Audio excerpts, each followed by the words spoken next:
Hi everybody, I thought I'd give you a bit of an update on how the Batmobile's coming along. So first off, we've got the chassis. I've been using Games Workshop paints for these. I'm sure many of you are familiar with them. This one I did with chainmail, I think it was. And then a heavy black wash over the top of that. Not quite happy with it yet. I'm going to dry brush it with mithril silver. For those who don't know, that's a lighter silver colour. Hopefully that'll just bring out some of the details. On the other side, you can see there's the little floorboards. They were pieces that you clip in. There's one there and there's one there. You can see the difference there. I started that with mithril silver and their chainmail. They've also been inked, those pieces. So I'm going to sort of match that up. You won't see much of that once it's all assembled, but in case there was any gaps. Also where the wheels are going to go. Did them in chainmail as well. Yeah, not overly happy with it yet, but it's progressing. What else have we got? This piece is where the seats fit to, so the seats will be there. This section was chainmail and then a heavy dose of black ink. I've given it a quick dry brush with mithril silver just to bring out the tones there. Might be able to pick up where the ink is. That's all going to be repainted nice black colour, and I've got some gloss varnish to go over that. See the little fire extinguisher? My painting's a bit ropey on some of the lines, but that's how I paint. I paint messy and then I touch it up at the end. We've got the little gear stick and the little grill there. So yeah, I'm reasonably happy with that. This does have a transfer to go on there, which I'm avoiding at all costs right now. Don't fancy doing them. We have the two seats. Now these have like a silver bit around the edges. You can see that end I've tidied up a bit.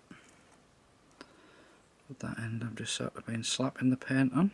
I try to keep it thin, but I'm not too worried about being a bit messy on the initial coats, because it does sort itself out in the end.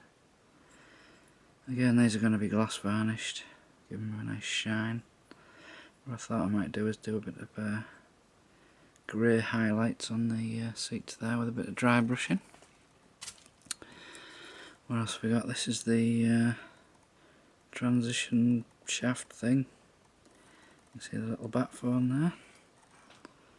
Now I did that in orange first and then in blood red. I did throw a bit of ink on there, but it's come out a bit darker than I wanted, so I might just bring that back up again.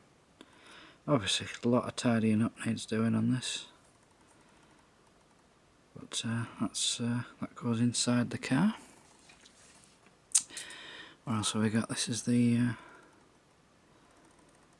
top bit of the car with the emergency turn lever. You can probably see there, that's just a bit of orange undercoat. Again, very messy. They'll become red before I'm finished and that'll be tidied up. You can see there I've done the old silver with a heavy black wash again. That needs some highlighting doing just to bring out the detail. And these pieces on the top, I've put a bit of red on, but we're not quite there yet. What I'll do with those is just black line it across the top. They're meant to be light, but they're not clear pieces on this bit. Then we've got the dashboard. Again, same techniques. Chainmail, ink wash, and then mithril silver dry brushing over the top. You can see the reds there. These aren't tidy at all. They'll just be the little red buttons. The rest of it will be silver. There's a little decal to go in there. Yes, I'm dreading that. But a bit of black paint. You won't notice any of the mess there. It's particularly bad underneath.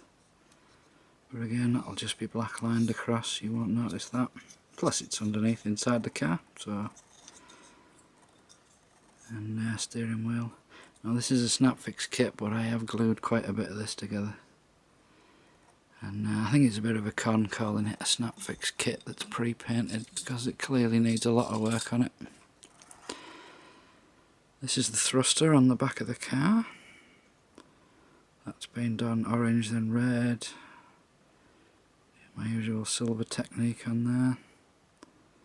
A lot of ink on it. Needs the red bringing back out again, it's gone a bit dark. But you get the idea.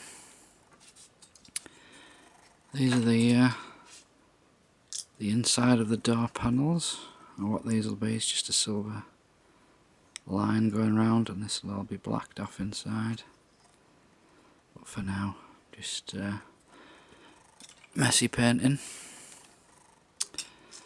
And we've got these little pieces. I forget whether these are the front or the back, but again, same technique. Chainmail undercoat, then a bit of ink, and then a mithril silver dry brushing over the top.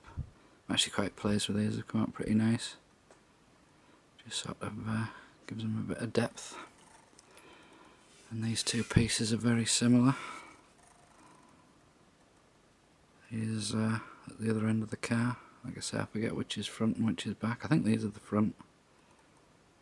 I'd say they need another coat or two of dry brushing. They'll come up nice and shiny. And finally, this is the back windscreen. Now what I've done here, I've tried to mask it off as best I can. I'm dreading taking the tape off because I just know I've made a mess of this. All I wanted to do was mithril silver, a couple of coats round the edges. Obviously under here it's all clear. And that's what I mean about it saying you don't need to paint it. It just doesn't look right without the silver. So yeah, dreading taking them off. I've held off doing the front windows until I've seen what the results of this are going to be. But it was quite difficult masking that. I'm not brilliant at it. I am an amateur after all. So there you go, that's where we're up to. I haven't even touched the wheels or anything like that, but quite pleased with this piece. Looks very dirty. At the end of the day you won't even see that, but yeah, gives it a bit of depth. So I hope you've enjoyed seeing this part 2 of my Batmobile construction. This has been Luke, thanks for watching, I'll see you next time.